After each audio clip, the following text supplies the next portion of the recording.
मराठ्यांचं शिवराज केलं. दुपारचा सूर्य डोक्यावरून गेला. तो जाताना मराठ्यांचा शिवा घेऊनच गेला. रायगडाच्या तटबंद्या बंद झाल्या. छत्रपती शिवाजी महाराज एका जहागीरदाराचं पोर होतं बरं. दोन ठिकाणची जहागीरदारी होती, पुणे प्रांताची आणि बंगलोर प्रांताची. हे ठरवलं असतं आईनं माझंच लेकरू का, तर हे स्वराज्य दिसलं नसतं. पण आर्त किंकाळ्या कानावरती पडत होत्या, मंदिर ढासळत होती, मूर्त्या फुटत होत्या, कळस तुटत होते. अवघ्यांच्या चितकाळ्या कानावरती येत होत्या आणि त्या पाहावल्या नाही हो. 35 वर्ष हिंदवी स्वराज्याचा संसार मांडला. 27 एप्रिल 1645 पासून 3 एप्रिल 1680 तो दिवस होता. चैत्र शुद्ध पौर्णिमेचा बरं. तो दिवस होता चैत्र शुद्ध पौर्णिमेचा, म्हणजेच हनुमान जयंतीचा तो दिवस होता. पहाट झाली होती आणि पहाटेची पाखरं किलबिल किलबिल किलबिल करत होते. 35 वर्षांची धावपळ छत्रपती शिवाजीराजांच्या डोळ्यावरती आली होती. मराठ्यांचा धनी शिवाजीराजे शांत पहुडले होते. या कुशीवरून त्या कुशीवर होणं अवघड झालं होतं. खाल्लेलं अन्नही व्यवस्थित पचत नव्हतं.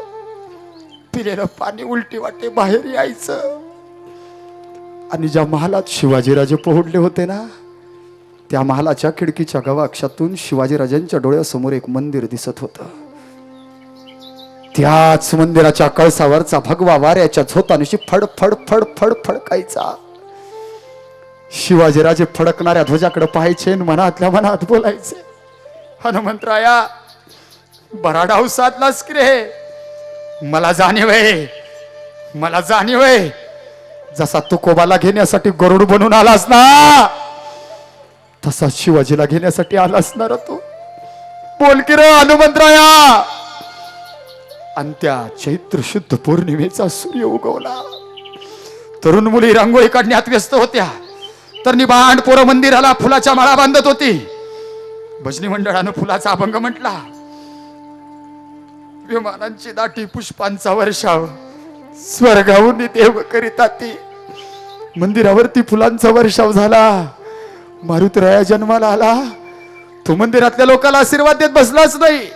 तो सरळ उठला आणि शिवाजीराजांच्या दारात येऊन उभा राहिला. शिवाजीराज बसाल माझ्या खांद्यावर. जसा राम घेऊन गेलो तसाच तुम्हालाही घेऊन जाईन.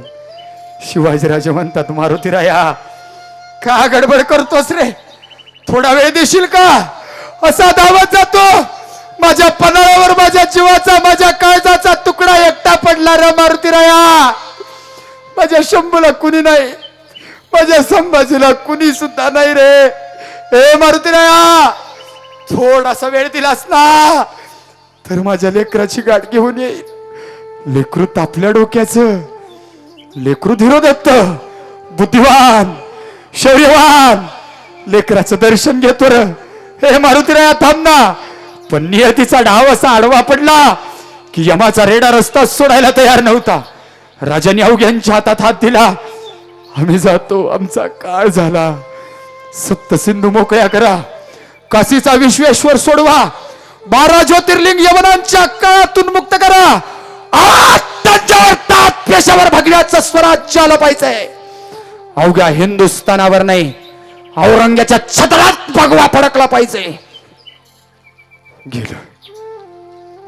मराठ्यांचं शिवराज केलं. दुपारचा सूर्य डोक्यावरून गेला. तो जाताना मराठ्यांचा शिवा घेऊनच गेला.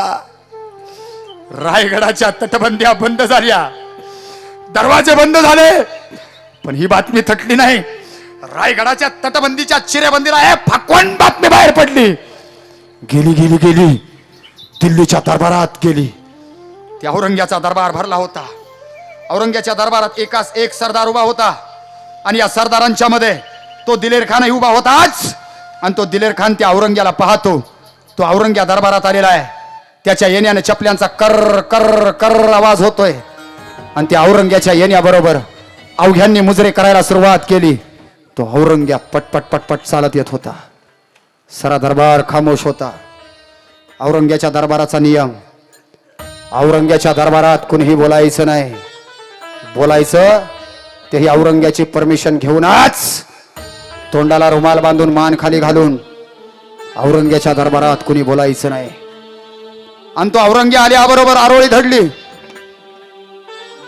सावधान आलमगीर, जाफना, हिंदुस्तान अधिपती बादशाह औरंगजेब पधार है. आणि या आरोळी सरशी साऱ्या दरबाराच्या मानाखाली गेल्या. अवघ्यांच्या नजरा भिंतीशी आणि मातीशी खिळल्या. कुणीच नजरवर करीत नव्हतं. पण एकानं धाडस केलं आणि तो दिलेर खान बोलता झाला, जहापना समाचार बहुत बड़ा है, क्या हुआ? आणि त्या औरंग्याने विचारल्याबरोबर तो दिलेर खान बोलता झाला, जहापना हो दखन का चूहा, ओ हो काफर सिवा भोसला, क्या हुआ उसका? मर गया, मर गया म्हटल्याबरोबर औरंग्या जाग्यावर शांत झाला. समाचार पक्का है, जी हुजूर पक्की बात है. सट्टदिशी उठला, सिंहासनावरून खाली बसला, चटे अंतरली गुडघ्यावरती बसला.